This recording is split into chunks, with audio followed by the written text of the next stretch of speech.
अस्सलाम वालेकुम। बहुत सारे स्टूडेंट्स की डिमांड पर मैं लेके आया हूँ पाइथन का एक कंप्लीट कोर्स जिसमें आपको बिल्कुल बेसिक लेवल से एडवांस लेवल तक पाइथन सिखाई जाएगी। इसमें वो स्टूडेंट्स भी पार्टिसिपेट कर सकते हैं जिन्होंने बेसिक लेवल या इंटरमीडिएट लेवल तक पाइथन सीखी हुई है, क्योंकि इसमें बहुत सारी एडवांस चीज़ें मैं आपको बताने वाला हूँ। ये कोर्स 100 डेज पे डिपेंड करेगा, 100 डेज से अबव भी जा सकती है, डिपेंड करता है कि कौन सी नई अपडेट पाइथन में आने वाली है। तो आज है हमारे इस कोर्स का डे 1, जिसमें आपको पाइथन का इंट्रोडक्शन बताया जाएगा, इसकी हिस्ट्री बताई जाएगी, फीचर्स, एप्लीकेशन और जो कंपनीज पाइथन को यूज़ करती हैं, टॉप 10 कंपनीज के बारे में आपको बताया जाएगा। सबसे पहले क्या है Python, what is Python? High level programming language है। इसका मतलब ये है कि आपको समझने में बहुत ज़्यादा आसानी होने वाली है। इंटरप्रेटेड लैंग्वेज है, इसका मतलब कि लाइन बाय लाइन इसका कोड जो होता है एग्जीक्यूट होता है। दूसरी लैंग्वेजेस जो आप सी पढ़ते हो, C++ पढ़ते हो, जावास्क्रिप्ट पढ़ते हो, उसमें पहले आप सारा कोड लिखते हो, उसके बाद उसको कंपाइल करते हो और उसके बाद जाके आपका रिजल्ट या एरर निकलते हैं।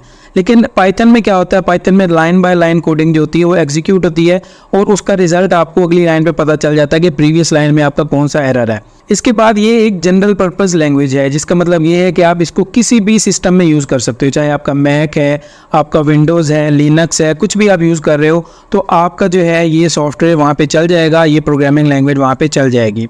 इंटरप्रेटेड लैंग्वेज है, इसका मतलब मैं आपको पहले समझा चुका हूँ कि लाइन बाय लाइन कोड होगा, कि अगर आपने एक लाइन लिखी है, उसको रन किया है तो आपको पता चल जाएगा कि आपके इस लाइन में कौन सी एरर है और इस एरर को आपने कैसे रिमूव करना है। दूसरी लैंग्वेजेस में थोड़ा डिफिकल्ट होता है, जिसमें आपको पहले 10, 12 या 20 लाइन्स का कोड लिखने के बाद पता चलता है कि इसमें कौन सा एरर आ रहा है। इसके बाद पाइथन एक ओपन सोर्स प्रोग्रामिंग लैंग्वेज है। इसका मतलब ये है कि जब आप पाइथन को डाउनलोड कर रहे होते हो तो उसके डाउनलोडिंग में भी कोई चार्जेस नहीं होते, जब इसकी लाइब्रेरीज को एक्सेस करते हैं तो भी कोई चार्जेस नहीं होते। ऑलमोस्ट ये फ्री है, या आप कह सकते हो ये कम्प्लीटली फ्री है। इसके बाद इसकी हिस्ट्री और डेवलपमेंट के बारे में भी जानना बहुत ज़रूरी है। इसको क्रिएट किया था गुइडो वैन रोसम ने।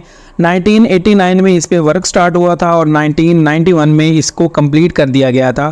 सेकेंडली ये इंस्पायर है ABC लैंग्वेज से। ABC लैंग्वेज का मतलब ये है कि जैसे ABC लैंग्वेज बहुत आसान है, इजी टू रीड है, इसी तरह जो पाइथन लैंग्वेज है वो भी बहुत इजी है। जब आप इसको एग्जीक्यूट करोगे, इसका कोड लिखोगे तो आपको उसके लिखने में भी पता चल जाएगा कि आप इस कोड को कैसे लिख के इसका रिजल्ट या आउटपुट देख रहे हो। इसके बाद पाइथन 2.0 जो कि रिलीज हुआ था 2000 में। इसमें फीचर्स कौन कौन से थे?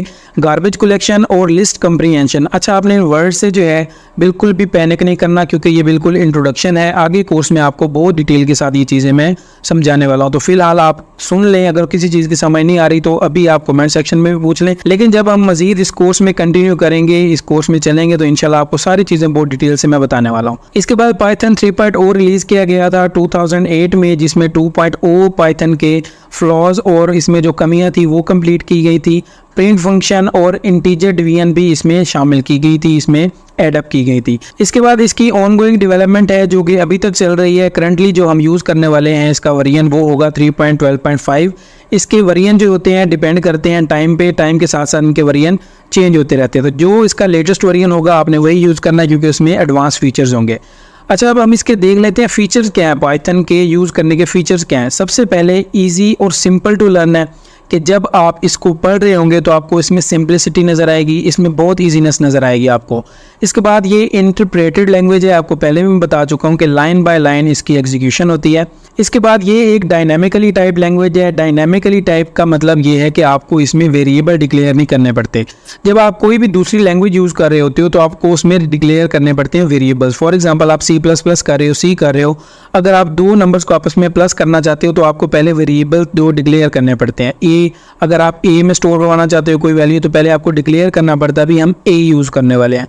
उसके बाद आप B यूज़ करने वाले हैं, फिर आपको तीसरा वेरिएबल डिक्लेयर करना पड़ता है, जिसमें आपको रिजल्ट स्टोर करवाना होता है। तो ये 3 वेरिएबल पहले आप डिक्लेयर करोगे, फिर 2 में आप वैल्यू डालेंगे, उसको प्लस करवाएंगे। A + B = C, C = the result of the A + B। तो ये काफ़ी लेंथी प्रोसीजर जाके बनता है C में, C++ में। लेकिन पाइथन में क्या है, जस्ट आपने A = 10 रखा, B = 20 रखा, आपने जो है A + B किया तो वो ऑलरेडी 3 से 4 लाइन में आपका कोड एग्जीक्यूट हो जाता है। ये बहुत सिंपल सी एक एग्जांपल थी। इसके बाद जो है ये एक्सटेंसिव स्टैंडर्ड लाइब्रेरी आप इसकी यूज़ करने वाले हैं कि जो एक्सपर्ट्स लाइब्रेरीज बनाते हैं जिनको 2-2 साल लग जाते हैं, 2-2 महीने लग जाते हैं या इससे भी ज़्यादा टाइम लगता है एक लाइब्रेरी को, एक कोड को लिखने में, वो आपको चंद सेकंड्स में मिल जाता है। तो इसका सबसे बड़ा एज यही है कि आपको ऑलरेडी जो प्रिपेयर्ड लाइब्रेरीज हैं वो मिल जाती हैं मोस्टली। इसके बाद जो पाइथन है वो क्रॉस प्लेटफॉर्म को सपोर्ट करता है। क्रॉस प्लेटफॉर्म को सपोर्ट करने का मतलब ये है कि अगर आपने विंडोज़ में एक पाइथन का कोड लिखा है, उसी कोड को आप मैक में भी देख सकते हो, उसी कोड को आप लिनक्स में भी देख सकते हो। तो किसी भी प्लेटफॉर्म की बंदिश नहीं है, रिस्ट्रिक्शन नहीं है कि अगर आप विंडोज़ में लिख रहे हो तो आप मैक में नहीं देख सकते, मैक में लिखा है तो लिनक्स में नहीं देख सकते। क्रॉस प्लेटफॉर्म को पाइथन लैंग्वेज सपोर्ट करती है। इसके बाद इसका जो कम्युनिटी सपोर्ट है वो बहुत बड़ी है, वर्सेटाइल है। अगर आपको कम्युनिटी सपोर्ट चाहिए तो एक बहुत बड़ी टीम होती है जो कि ऑनलाइन होती है आपको सपोर्ट देने के लिए। इसके बाद पाइथन की एप्लीकेशंस क्या हैं कि आपने पाइथन तो सीख लिया, अब इसकी एप्लीकेशंस क्या हैं भाई, कहाँ पे आप इसको यूज़ कर सकते हो। सबसे पहले आप वेब डेवलपमेंट में इसको यूज़ कर सकते हो, जहाँ पे आप डीजेंगो और फ्लास्क जैसे फ्रेमवर्क को यूज़ करके वेब डेवलपमेंट करते हो या वेब एप्लीकेशंस बनाते हो।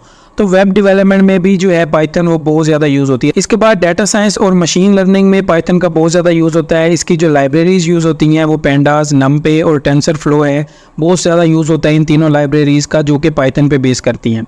इसके बाद पाइथन की जो एप्लीकेशन है वो ऑटोमेशन और स्क्रिप्टिंग में होती है कि जब आप फाइल हैंडलिंग कर रहे हो या फिर वेब स्क्रैपिंग कर रहे हो तो आपको पाइथन की बहुत ज़्यादा यूज़ होती है। स्टिल आपको मैं बता रहा हूँ कि ये चीज़ें आपने देख के अभी कंफ्यूज नहीं होना, बहुत सारी चीज़ें आप सीखने वाले हो। ये सिंपल वर्ड्स हैं, जब आप इसको प्रैक्टिस करोगे तो आपको बहुत ज़्यादा इजी लगेंगी ये चीज़ें। इसके बाद सॉफ्टवेयर डेवलपमेंट, फॉर एग्जांपल आप गेम डेवलपमेंट करना चाह रहे हो या फिर आप डेस्कटॉप एप्लीकेशन बनाना चाह रहे हो तो इसका बहुत ज़्यादा यूज़ होता है पाइथन का। आर्टिफिशियल इंटेलिजेंस का देख लें तो आर्टिफिशियल इंटेलिजेंस में भी पाइथन का बहुत ज़्यादा यूज़ होता है और मशीन लर्निंग यानी रोबोटिक्स के जो प्रोजेक्ट्स होते हैं उसमें भी बहुत ज़्यादा पाइथन का यूज़ होता है। लास्टली कौन कौन सी ऐसी 10 टॉप कंपनीज़ हैं जो कि पाइथन को यूज़ कर रही हैं, और यकीन करें ये कंपनीज़ पूरी दुनिया पे छाई हुई हैं। सबसे टॉप पे गूगल है। गूगल इसको यूज़ करता है अपने सिस्टम बिल्डिंग में, कोड एवोल्यूशन टूल में और वेब डेवलपमेंट में। गूगल में बहुत ज़्यादा वेब डेवलपमेंट का यूज़ होता है। सारी तकरीबन वेबसाइट्स जो हैं वो गूगल पे हैं। बहुत ज़्यादा जो है काम पाइथन का वो गूगल पे होता है। इसके बाद फेसबुक में जो है पाइथन का बहुत ज़्यादा यूज़ होता है, जिसमें आप बैकएंड सर्विसेज के लिए पाइथन को यूज़ करते हो या फिर आप इंफ्रास्ट्रक्चर मैनेजमेंट के लिए पाइथन को यूज़ कर रहे होते हो। इंस्टाग्राम में बहुत ज़्यादा यूज़ होता है, जो आपकी रील्स होती हैं, स्टोरीज होती हैं, पिक्चर्स होती हैं, वो बहुत ज़्यादा लार्ज डाटा में होती है। उनको कंपाइल करने के लिए, उनको कम डाटा में आपको ज़्यादा चीज़ें दिखाने के लिए पाइथन का बहुत ज़्यादा यूज़ होता है। स्पॉटिफाई है, नेटफ्लिक्स है, ड्रॉपबॉक्स है, पिनिंटरेस्ट है, रेडिट है, नासा है, IBM है। तो ये टॉप 10 कंपनीज़ हैं जो कि बहुत ज़्यादा यूज़ कर रही हैं पाइथन का। और इन 10 टॉप कंपनीज़ में से आप भी किसी 7-8 को तो जानते होंगे कि तकरीबन पूरी दुनिया में छाई हुई हैं। तो ये था day 1 of complete Python course. अगर आप चाहते हैं कि आप पाइथन बेसिक लेवल से एडवांस लेवल तक सीखें या फिर आप इंटरमीडिएट लेवल पे हैं और आप नई चीज़ें पाइथन में सीखना चाह रहे हैं, तो अभी इस चैनल को सब्सक्राइब कर लें और बेल आइकन को प्रेस करना ना भूलिएगा, ताकि आने वाली मेरी तमाम पाइथन की वीडियो आप तक पहुंचती रहें। अगली वीडियो हमारी डे 2 की है, जिसमें हम इंस्टॉलेशन करेंगे, कुछ सेटिंग करेंगे और उसके बाद हमारा कोड होगा। तो मिलते हैं डे 2 में। अल्लाह हाफिज़।